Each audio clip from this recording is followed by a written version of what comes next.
On the early morning of January 8, 2020, on the outskirts of Tehran, Iran's capital, a caretaker working at a construction site as a night watchman was on his usual routine patrol. Something out of the ordinary drew his attention. A sudden flash of light crossed the sky, followed by a distant low rumble. A missile headed toward an aircraft above. He simply watched, surprised and uncertain of what was happening. While his eyes stayed locked on the horizon, a second missile streaked upward. This time round his instinct was simple: record. He recorded the plane, and the moment the second missile was fired. Unbeknown to him at the time is that this simple and instinctive footage would go on to play a crucial role in an international investigation. This is the shutdown sequence of Ukraine International Airlines Flight 752.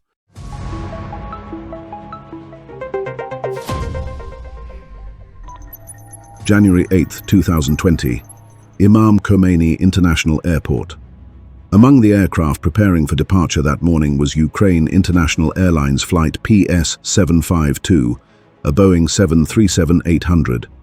Flight PS752 was scheduled to travel from Tehran to Kyiv, the capital of Ukraine. The total flight time was expected to be just under 3 hours.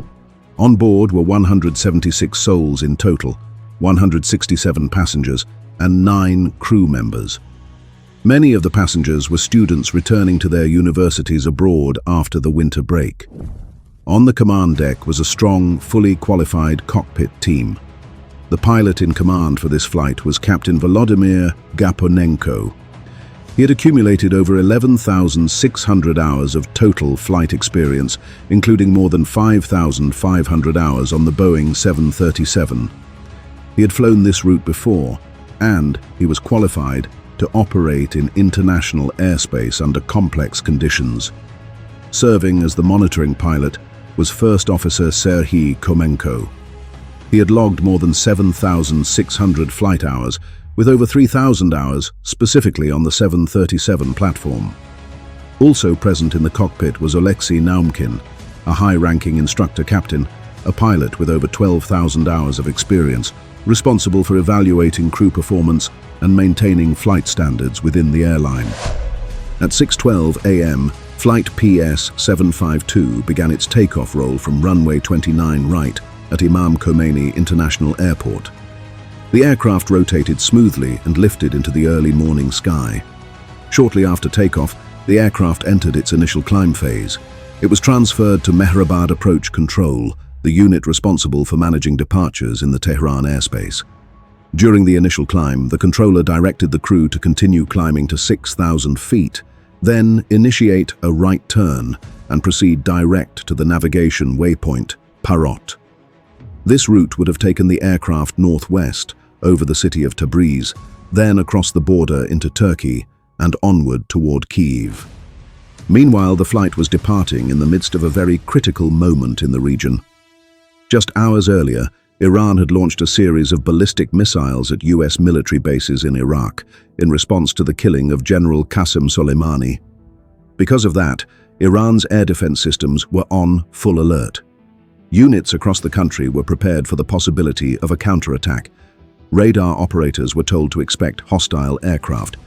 The airspace above Tehran, usually filled with routine commercial flights, was now under strict military surveillance, treated like active defense airspace.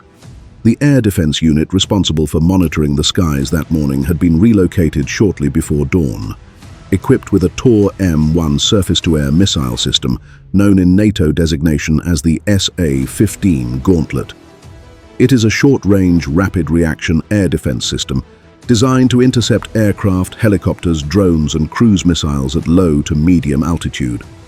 The system integrates its own radar and missile launcher on a single tracked vehicle, allowing it to move, set up, and fire quickly. During that move, the missile system radar alignment was never recalibrated correctly. This resulted in a 105-degree directional error in the system's reference to true north, meaning the radar operator was not seeing targets where they actually were. The system was showing aircraft coming from the wrong direction. At 6:14 a.m. as Flight 752 continued with its climb past 8,000 feet, Everything inside the cabin felt completely routine. Meanwhile, on the ground, the TORM-1 missile system had already picked up the aircraft on its radar, identifying it as a potential target. The air defense unit operator had detected an object on the screen. To him, it appeared to be approaching Tehran from the southwest, on a path and speed consistent with a possible cruise missile. This interpretation was not a mistake in judgment alone.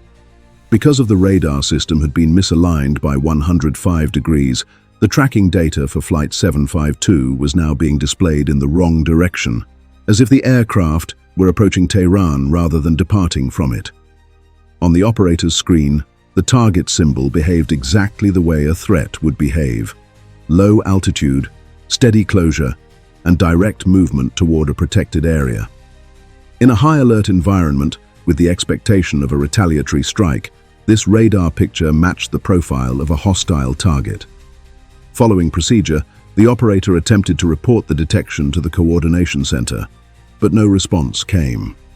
With no guidance under high-alert conditions, the operator faced a 10-second decision window: wait for authorization or engage based solely on what the radar presented. At 6:14 and 39 seconds, the decision was made. The first TORM-1 surface-to-air missile was launched. The missile rose into the pre-dawn sky, guided by its onboard radar, closing the distance in seconds. 18 seconds later, its proximity fuse triggered. The warhead detonated near the aircraft, sending thousands of tungsten fragments into the fuselage and critical systems, instantly disabling the aircraft's transponder and data recorders. Inside the cabin, there was no explosion, no sudden breakup, only a shudder through the fuselage and a brief flicker of lights. The passengers and crew may not have realized what had occurred. The aircraft was damaged, but still flyable. Meanwhile, the missile system on the ground continued to track the aircraft, interpreting its continued movement as a surviving target. At 6:15 and 9 seconds, a second missile was launched.